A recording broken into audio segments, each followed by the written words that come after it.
Selamat pagi, salam sejahtera. Bongkar, jangan tak bongkar, bongkar sampai terlonde. Ulas, jangan tak ulas, ulas sampai semua orang tahu.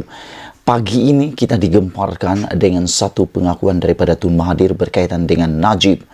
Menurut Tun Mahathir Mohamad, besar kemungkinan Najib mungkin dapat pengampunan penuh dan akan menjadi Perdana Menteri semula. Wow. Ini sesuatu perkara yang amat mengejutkan dan sebenarnya ramai penganalisis politik yang tidak berharap perkara ini akan berlaku apabila Najib dapat pengampunan penuh tanpa perlu masuk penjara. Walau bagaimanapun, menurut satu catatan daripada seorang ahli parlimen baru-baru ini, Najib sebenarnya tidak ada pilihan. Beliau mau tidak mau perlu masuk penjara terlebih dahulu sebelum dapat pengampunan penuh.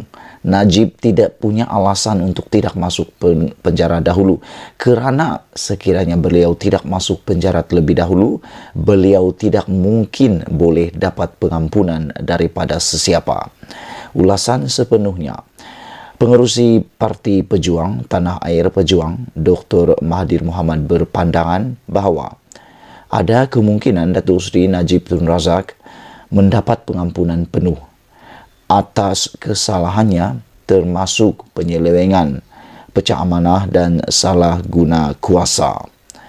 Ujar beliau lagi, ia membolehkan ahli parlimen pekan itu bertanding sekali lagi dalam PRU akan datang dan akan menjadi Perdana Menteri semula. Ada perkara penting yang harus kita ulas dalam bahagian ini, iaitu adakah Najib akan boleh bertanding semula sebagai ahli parlimen? Sekiranya beliau masih tidak mendapat pengampunan atau masih lagi dijatuhi hukuman bersalah seperti sekarang 12 tahun penjara dan RM 210 juta ringgit, beliau sebenarnya secara harafiahnya tidak layak bertanding sebagai ahli parlimen kerana beliau sudah dijatuhkan hukuman. Walau bagaimanapun, sekiranya beliau mendapat pengampunan penuh, beliau layak bertanding seperti mana juga diperoleh oleh Anwar Ibrahim. Walau bagaimanapun, untuk menjadi Perdana Menteri semula, aku fikir ini perkara yang amat subjektif kerana belum tentu UMNO akan menyokong penuh Najib Tun Razak menjadi Perdana Menteri semula. Persoalan paling penting, tidak ada lagikah calon Perdana Menteri yang layak menggantikan bosku Najib? Adakah Najib itu satu-satunya yang paling layak? Adakah di dalam UMNO tidak ada lagi yang lebih pintar, lebih baik, lebih berintegriti, lebih bermoral, dan yang paling penting, beliau adalah bersih daripada Najib? Aku fikir dalam UMNO sebenarnya ramai yang masih layak. Dan aku fikir kalau Najib sudah mendapat pengampunan, bermaksud Najib sudah terlepas daripada hukumannya, bermakna Najib tidak perlu lagi bersaing untuk menjadi Perdana Menteri kerana telah terlepas. Jadi aku rasa ada ramai yang layak dalam kepimpinan UMNO. Antaranya Perdana Menteri sekarang, yaitu Ismail Sabri Yaakob. Dia lebih bersih, kurang kontroversi dan mampu bekerja.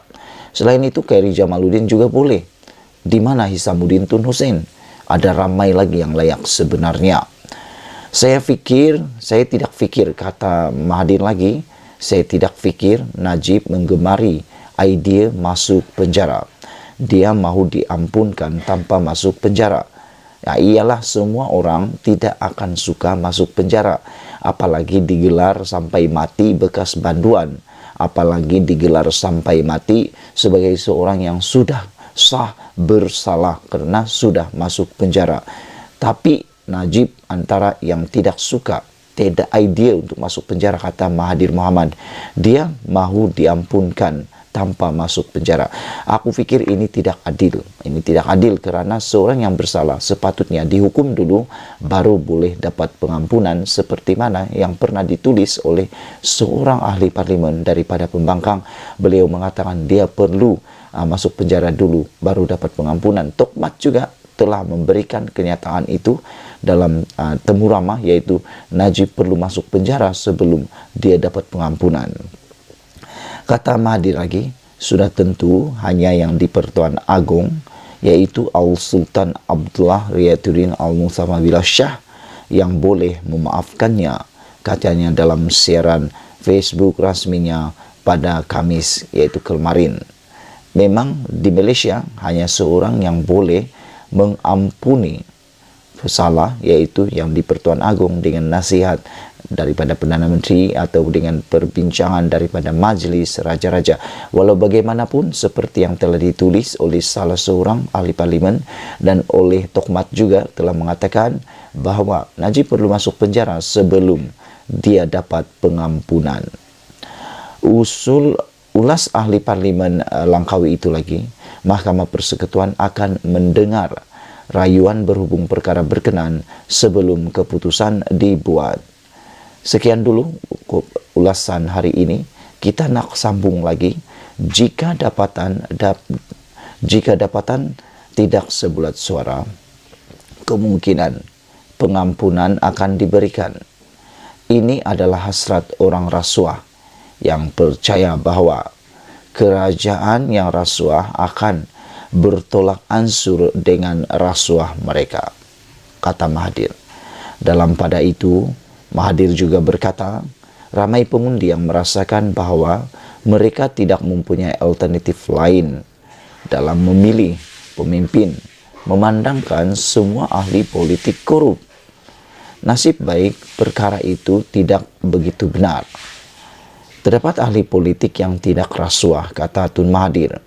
Mereka cintakan negara mereka dan mahu Malaysia sekali lagi menjadi harimau Asia.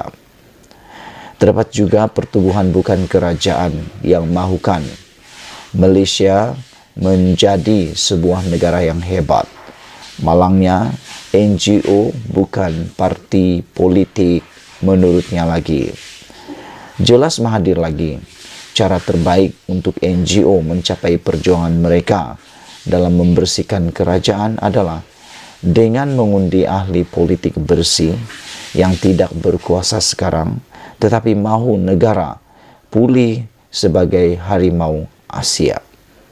Atau mereka mencalonkan diri dalam pemilihan sebagai calon dari parti yang bersih tanpa bergabung dengan parti-parti lain, kata Tun Mahathir lagi. Sekian dulu untuk kali ini, isu paling hangat awal pagi ini apabila Tun Mahathir menulis dalam tulisan barunya Jailing Najib dengan tajuk Najib mungkin dapat pengampunan penuh jadi Perdana Menteri semula. Apa pendapat kamu semua? Patutkah Najib jadi Perdana Menteri semula? Dan adakah layak Najib mendapat pengampunan penuh? Sama-samalah kita nantikan keputusan daripada Mahkamah Persekutuan pada bulan Ogos ini akan didengar. Sekian dulu.